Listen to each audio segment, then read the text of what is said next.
How's everybody doing? Today I want to do a quick video on feeding frozen foods. I like to use frozen foods a lot with my fish tanks. They have a lot of benefits. They're good for your fish. Fish like them a lot. I don't feed frozen food exclusively. I like to mix in pellets, flakes, other feeds, and I don't feed one type of frozen food exclusively. I feed bloodworms, brine shrimp, mysis shrimp, beef heart, all sorts of variety, just to give my fish something new, something different. Frozen foods are great if you have a fish, say, that's not eating well, or you've got a new fish, like in particular angelfish. A lot of times when you buy larger ones, it seems they'll go on these sprees where they don't want to eat. You can feed them the frozen food and that will get them eating, or help to get them eating. But basically, how you feed frozen food, it's very simple. Take a cup, just like the one I have here. Dip water straight out of your tank with this cup. Drop in your cube of whatever you happen to be feeding. For me, what I'm feeding this particular time are bloodworms. I get these at my local pet store. They're about $7.99 for a pack of 30 blocks. You put it in the water. I like to let it thaw. You can, if you want, just drop the cubes in the tank frozen, but what I find is your more shy fish, like these rosy tetras that I have, they don't like to compete for food at the surface. They're not a very aggressive fish. They don't like to compete with the other fish. And it doesn't seem like they get to eat as well when it's floating around at the surface still frozen. And also my cory cats.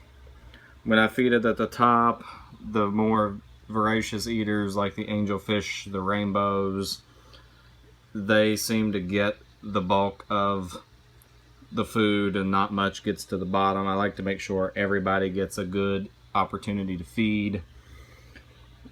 Like my little bamboo shrimp back here hanging out. He finally decided to make an appearance. So basically you just put this stuff in the cup, you let it thaw, you can shake it around, break it apart, the worms will come apart. What really helps about frozen foods and getting your fish to eat is the broth it creates in your tank water. You don't really want to use tap water. I don't like to use it.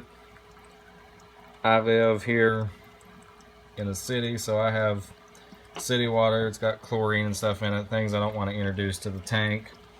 I've already treated my tank water with prime, so I just throw the right on in there.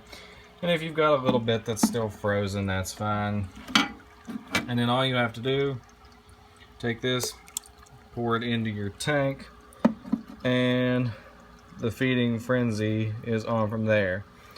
And you can see a lot of these bloodworms make it down to the bottom. They fall really fast.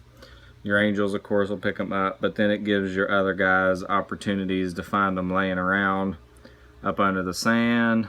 Your cory cats get a good feed. Everybody gets a good feed. Fish love it.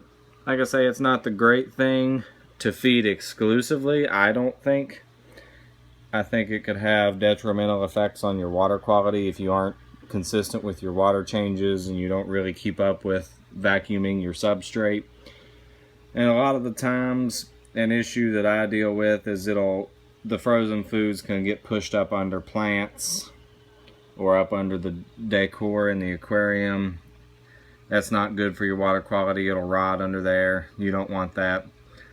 So I wouldn't feed this exclusively, but they're really good supplements to your fish's diet. The fish have a really voracious appetite for it, and they're really good to feed, in particular, finicky fish. Like I know discus in particular really love beef heart and bloodworms. But hopefully this helps people to better understand how to feed these frozen foods, what you should do to give them to your fish. Hope you all have a great day. See you next time.